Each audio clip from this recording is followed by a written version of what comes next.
ناوم حيدر علي أحمد خلقي جندي معيوام في شم هنجوانية چند سالك تقريبي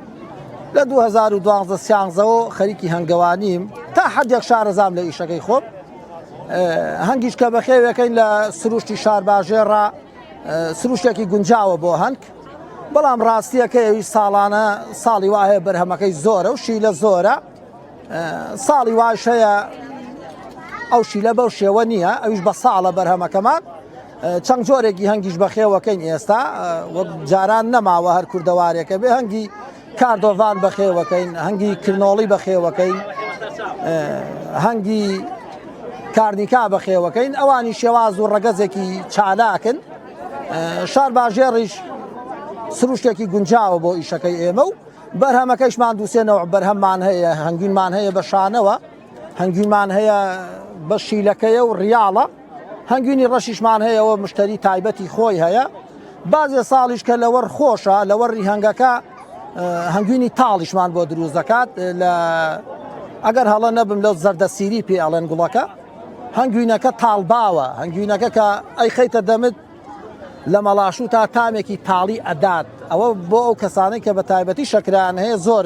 بە تایبەتی ئیسفادەیان لێ کردووە بردویانە نەنا حەقی خۆیەتی من ناتوانم لە شار باژێڕەوە بڵێم هەنگەکەمان یەک جۆر هەنگوین دروست دەکات یەک جۆر گوڵە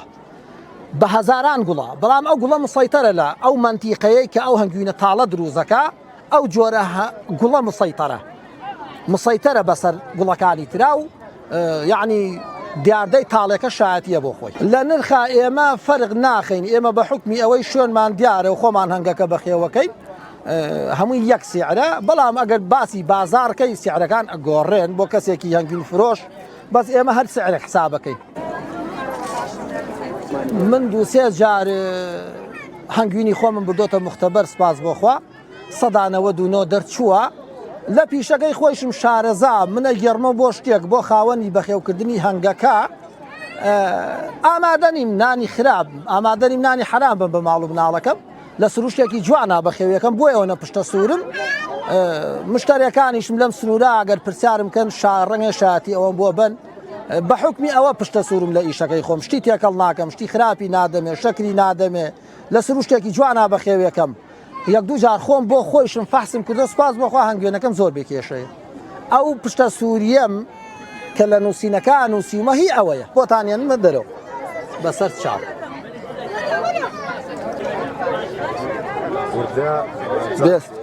ئەوەی کە ئێمە وەکو هەنگەوان ئەیگەڕینەوە کە ئەم ساڵ بەرهەم کەم بوو باران زۆر دواکەوت تەمان لە مانگی پێنجا گوڵەکان شیلە دەرەکەن چەند جارێ بارانی ناوەختە و درەنگ وەخت باری وەکو بۆچوونی ئێمە شیلەکانی شۆردۆتەوە و بەرهەمی هەنگوین زۆر کەمە من عنی ساڵان قەدەرێکی وا هەنگ بەخێوەکەم خوانەی بڕێ زۆرە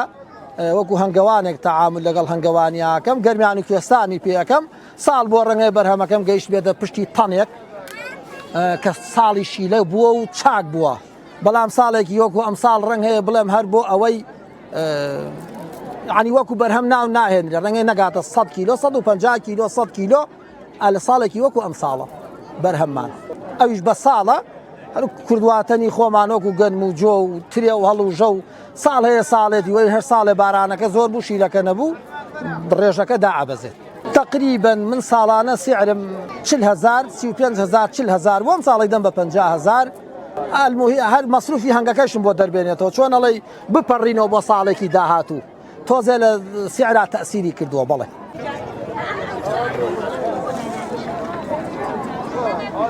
وەکو پێ دەڵێم ئێمە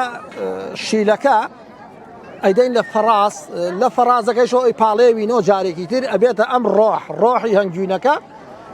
زیاتر مامۆستا ئاینەکانیش کە بۆ نەخۆشی یا دکتۆرە بەڕێزەکان ئەی نووسن بۆ نەخۆش ڕیاڵەکە ئەنووسن ئەمە عەزیەتێکی زیاتری پێوە کێشین لەبەر ئەوە گرانترە ڕیاڵەکە تۆزێتر شانەکە سیعری هێواشە ئەگەر کەپسی کرد بێت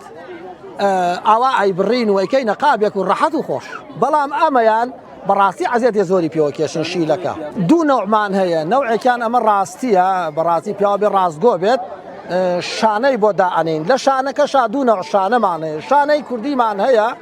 ئەگەر بڵێم وەکو سروشکەکە دەرەچێتەوە شانەی کوردی بۆ دابەزێنێ هەنگەوانەکە ئەکەوێتەوە سەر ویژدانی خۆی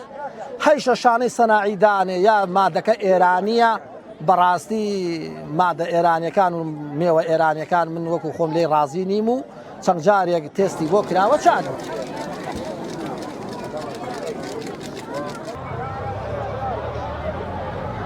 باش